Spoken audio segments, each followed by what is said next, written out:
धन मेरो छैन नानी ज्यान मेरो यही हो सानी पर्छ मन पर्दै। ए भाइ ভাই সিদ্দিক সাহেবের বাড়িটা কোনটা? সিদ্দিক কে লিগা? আইছিলাম ভাই বিয়ার একটা সম্বন্ধ লইয়া। চিন্তাটা করছো? আমি একটা মাত্র বোধ বুড়ে যেতেছি, আমার বের খবর নাই।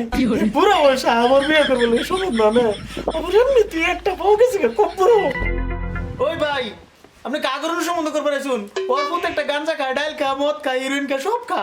আর ও তো নিজেও একটা সুদখোরের ব্যবসায়ী। ভাই ধন্যবাদ আপনারে, আপনি বাঁচালেন আমার বোনেরে তার পুতার কাছে বিয়া দিবা চাইছিলাম। আপনার অনেক ধন্যবাদ ভাই। হায় হায় রে, এটা আমি কি করলাম? আমার বাবু তো আমার বিয়ে ঠিক করবার লেগে সমাধান ছিল, নিজের ভাই নিজে কুড়াল মারলাম।